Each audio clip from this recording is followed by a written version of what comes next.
When Paranormal Activity Ghost Dimension came out, the film's producer himself said that this would be the last film in the franchise, and that it would answer many questions in the franchise.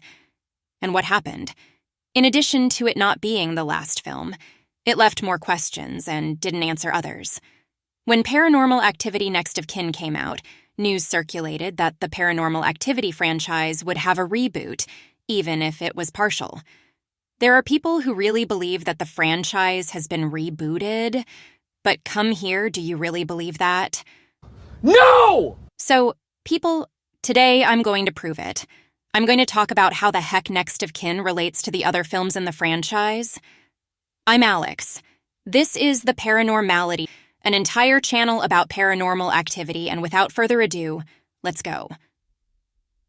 It is important to highlight that the film takes place in March 2021, and that Margot's mother abandoned her on October 10th, 1997. Such dates have no connection with the events of the previous films, which could give this film a certain independence. But that doesn't mean it's a reboot. The first proof that this film isn't a reboot are the numerous references to previous films. Like, for example, the staircase similar to the scene in the third film where Julie appears being levitated. The door is very reminiscent of the small door in Kate and Christie's room where Toby gave them lessons on how to do bad things. And as much as you have to say that they are just coincidences, look at this scene from the marked ones, and this one from Next of Kin. It's very similar, so it can't have been a simple guess. Going straight to the most important points of the script, we have the fact that Asmodeus is possessing Margot's mother called Sarah. I already said it here on the channel in my video summary of Paranormal Activity, but I will repeat. In Jewish folklore, there is a story in which Asmodeus desired the body of a woman called Sarah. He ends up being stopped by a guy called Tobias and the angel Raphael, and where this was reported in Toby's book. The name of the mysterious entity from the previous films. Furthermore, Kent, the guy who trains Katie and Christy in the ghost dimension, tells them that he knows Toby, and that he has several names. That is, it could be, I repeat, it could be, that Toby was never the real name of the creature that has haunted us since 2008. Another detail is that in the Book of Tobit, it is reported that the entity hates birds, and there is a scene in Jacob in which the protagonist, also called Sarah, kills one bird, Alex. What is Jacob Degloshi? I have a video from the channel talking about this, you can check it out later. So people, whether from the names used or from the scene connections, it all appears that the 7th film in the franchise is in the same universe. Now, an impressive fact. Look at this witch who was preparing Magot for the ritual, and look at this one from Paranormal Activity 3. It's practically the same. And there's more. The symbols that the false Amish witch uses are identical to those that Layla uses to open the interdimensional portal. And as at the end of the 6th film, Ghost Dimension, we know that she and Hunter are in 1992. It could be that they are part of that group of fake Amishes, and there is another detail in the final part of the film.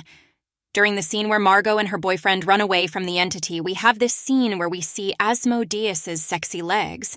As we have already seen in the ghost dimension, notice that the texture and even some marks are the same. And one more thing, guys. Remember that in Jacob Deglosh, we had Sarah guessing the name of the leader of the false Amici, Jacob.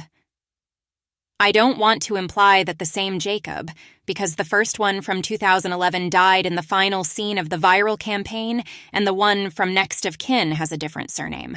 But I want to emphasize the similarity of names to raise the hypothesis that Jacob Deglosh's Sarah may have suffered brainwashed to believe that Jacob from Next of Kin was his father, and the coincidence of names was to facilitate the process. I know. Craziness. But guys, we're just talking about a series that involves witches, interdimensional beings, macabre rituals, and time travel with premonitions spanning over 30 years. I think for the standards of the series, my theories are palpable. Furthermore, I went there to GPT chat. And look what an artificial intelligence said about Next of Kin's connection with its predecessors. open quotation marks. Paranormal Activity Next, of who is considered a spin-off of the Paranormal Activity franchise that takes place in the same universe as the previous films. But with an independent story, there is no direct connection with the characters or events of the previous films.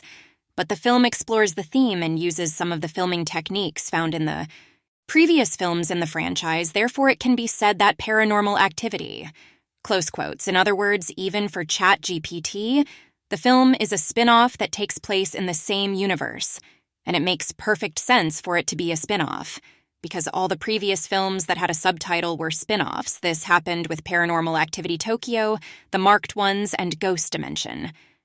Yes, people. Ghost Dimension is a spin-off. You can note that the first 4 canonical films are related not only to Katie and Christie's family, but to the end of Hunter.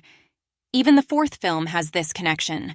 Although another family appears in the film, the focus is on Hunter, unlike the 6th film and all the ones I mentioned before. So, Next of Kin, for me, is a spin-off of the franchise. But people, everything is a bit speculation, a bit hazy. At any moment, a crazy screenwriter could appear and say that the film is a reboot, although I find it difficult. I think that in the end they leave these mysteries for us to theorize here and even create a YouTube channel just for that. And you? Do you agree? Have you found any other evidence of this film's connection to the entire franchise? For more debates about this franchise, enjoy, subscribe, and watch our other videos. See ya.